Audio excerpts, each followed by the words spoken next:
एक बार फिर से देख लीजिए इसमें कि MongoDB कंपास को एटलास से कैसे कनेक्ट करेंगे। तो डेटाबेस एक्सेस पे गए, एक यूज़र बना लीजिए यहाँ से। यूज़र का जो है बहुत ही ईज़ी सा पासवर्ड मैंने रखा है यहाँ पे, आप भी कोई पासवर्ड 1 2 3 4 5 या 1 2 1 जो भी है। रोल इसको क्या प्रोवाइड करने हैं वो रोल आप यहाँ से देख लीजिएगा, रीड एंड राइट, रीड या ओनली रीड एनी डेटाबेस या फिर एटलास एडमिन। तो ये करने के बाद मैं आऊँगा दोबारा कहाँ पर, डेटाबेस पर। डेटाबेस पर आने के जस्ट बाद में यहाँ पर एक ऑप्शन होगा कनेक्ट। कनेक्ट पर आने के जस्ट बाद में यहाँ पर एक ऑप्शन दिया होगा compass. Now you have to click on the compass. और कंपास पे अगर MongoDB आपने इंस्टॉल नहीं किया तो पहले इस पे टिक कर लें, if you have already install तो इस पर। इस पूरे लिंक को कॉपी करें और अपने कंप्यूटर से कंपास को ओपन करें।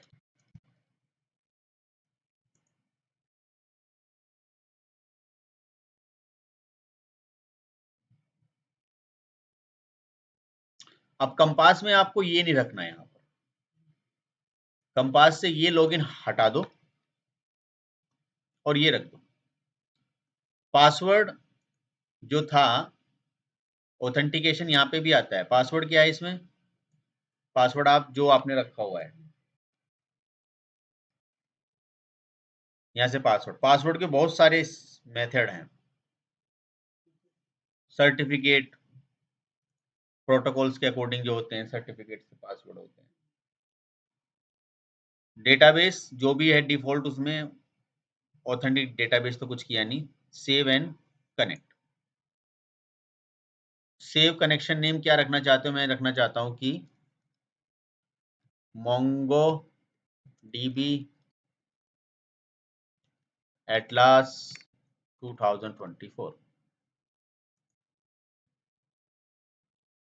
तो कनेक्टिंग हो रहा है मेरा किससे, देखो पूरा क्लाउड आ गया यहाँ पे। सो फुल क्लाउड आने के बाद में आप देख सकते हो, जैसे for example data science employ और एम्प्लॉय मेरे पास यहाँ पर था, पूरा डेटा है। आप देख सकते हो यहाँ पर एम्प्लॉय और एम्प्लॉय में एक टेबल है वर्किंग।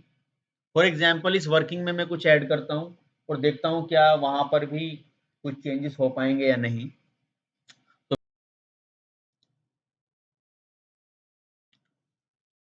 दोबारा अगर बंद करके देखना है आपको, फिर भी देख लो दोबारा। जब आपने इस चीज को यहाँ से टिक किया और आपने क्या ओपन किया तो ये पहले से यहाँ सेव हो गया। अगर कोई दूसरा बनाओगे तो फिर आपको दोबारा से पेस्ट करना पड़ेगा और यहाँ आकर आपको सेकेंड टाइम ऑथेंटिकेशन पे पासवर्ड वगैरह फिल करना पड़ेगा। मैं ऑलरेडी कर चुका हूं तो मैं इस पे टिक करूंगा और यहाँ से क्या क्या कर दूंगा, कनेक्ट। ये मेरा एटलास से कनेक्ट हो गया। अब क्वेश्चन यहाँ ये था कि जब हमने इसको एटलास से कनेक्ट किया तो यहाँ डेटा आया। अब डेटा मैंने चेंज करने की कोशिश करी, मैं एडिट पर आया और मैंने इसको यहाँ पे जो एटलास से जो क्लाउड से जो डेटा आ रहा है मैंने इसमें यहाँ पर कुछ और किया और अब ये अपडेट हो गया। मे बी उस समय कुछ कनेक्टिविटी की प्रॉब्लम आ रही थी। तो फिर मैंने कहा कि चलो एक नया रिकॉर्ड इसमें ऐड कर दो, तो एक नया रिकॉर्ड इसमें ऐड कर दिया जाएगा। अब आपने कहा नहीं इसमें कुछ फर्दर और भी चीज़ें ऐड कर दो, तो चॉइस आपकी। अब मैं देखना चाहूँगा वहाँ पर क्या वाकई में ये चीज़ें वहाँ आ रही हैं नहीं आ रही है। ठीक है, तो कंपास से भी मैंने क्या कर दिया, अपडेट कर दिया। और यहाँ पर एक बटन दिया होता है रिफ्रेश का, तो ठीक है आपने वर्किंग में चेंज किया। ध्यान रखें ये डेटा कंपास से आया है, सॉरी उससे एटलास से। अब एटलास पे जाएं, इसे जरा क्लोज करें और ये रहा आपका क्लस्टर 0। सो क्लस्टर 0 पर आने के बाद आप देखोगे यहाँ पे कलेक्शंस,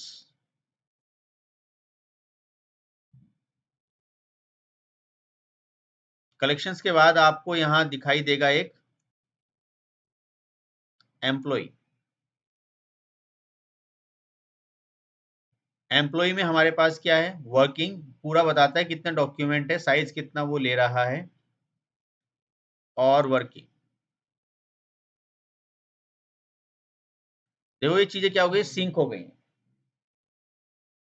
अब आपने कहा नहीं हम यहां से भी थोड़ा चेंज करते हैं, यहां आके मैंने इसमें ऐड किया एड्रेस,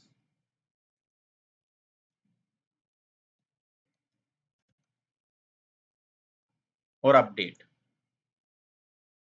तो मैंने अपडेट कहाँ किया है, एटलास पर, क्लाउड पर।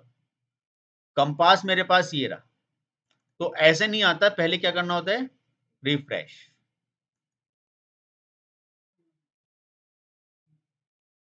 हाँ यहां से भी दिया होता है क्या ये,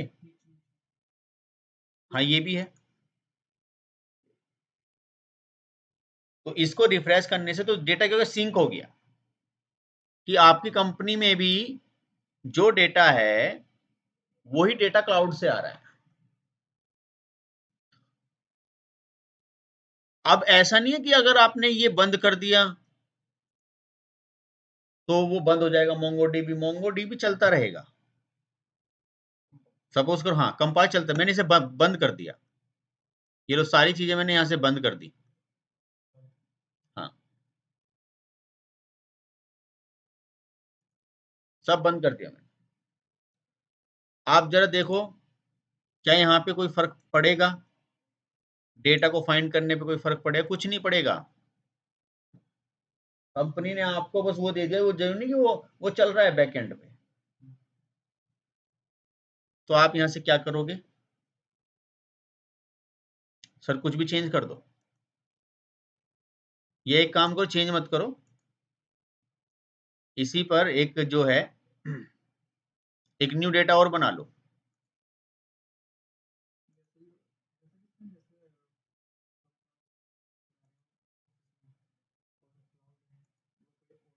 लेकिन लेकिन कंपास भी क्लाउड से कनेक्ट है, जो भी चेंज करेगा क्लाउड पर तो उसका इफेक्ट मुझे भी दिखाई देगा, मैं चेंज करूंगा तो उसका इफेक्ट सबको दिखाई देगा।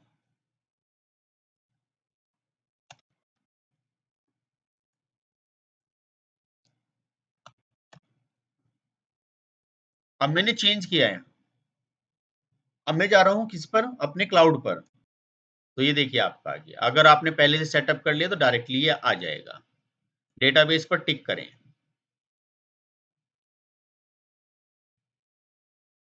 और आप कनेक्ट पे मत जाना, आप कनेक्ट की तो प्रॉपर्टी कर लिया, अब आप किस पे जाओगे, क्लस्टर्स पे, कलेक्शंस पर।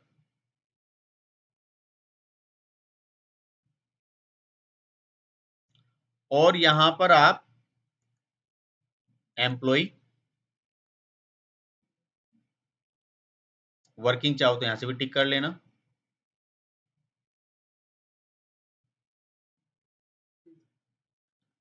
अब मैंने यहां पर कुछ डेटा किया था, और ये देखो वो स्क्रॉल नहीं किया था मैंने, इस वजह से वो दिख नहीं रहा था। तो किस तरीके से आप इसको कंपास से कनेक्ट कर सकते हो मोंगो डीबी को। और अब मैं अभी तो बात बताई थी कि पहले यूजर बना लेना, डेटाबेस एक्सेस के लिए पहले क्या बताया था, यूजर। और मैंने इसको रीड राइट सारी परमिशन दी, अगर मैं परमिशन रोक दूं,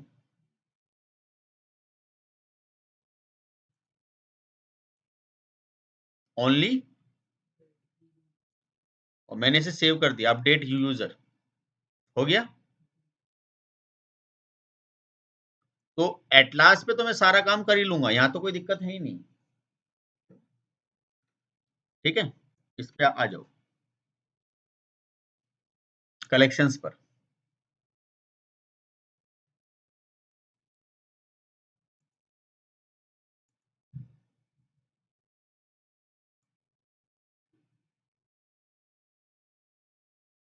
अब क्वेश्चन ये है कि कंपास पे मैं आया, रिफ्रेश तो मैंने खैर कर ही लिया,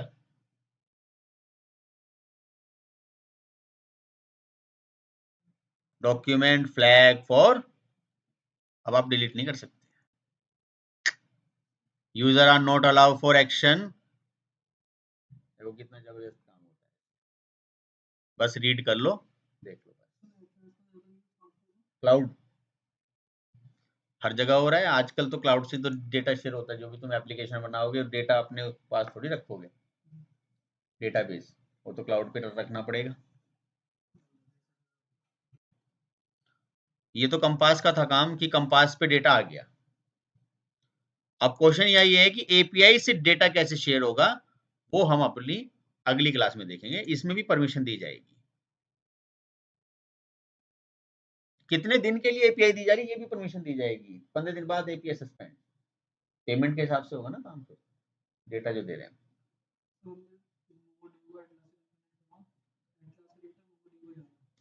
एटलास से जो पहले से डेटा रखा था उसका कोई लेना देना नहीं है, वो तो ऑफलाइन हो गया। हमारा जो काम था एटलास का, वही क्लाउड का डेटा मोंगो कंपास में आ गया, वही काम हम यहाँ करेंगे। तो हमें 24 घंटे एटलास को ओपन करके रखने की जरूरत नहीं है। ठीक है, तो चलो आज के लिए इसमें इतने रखें।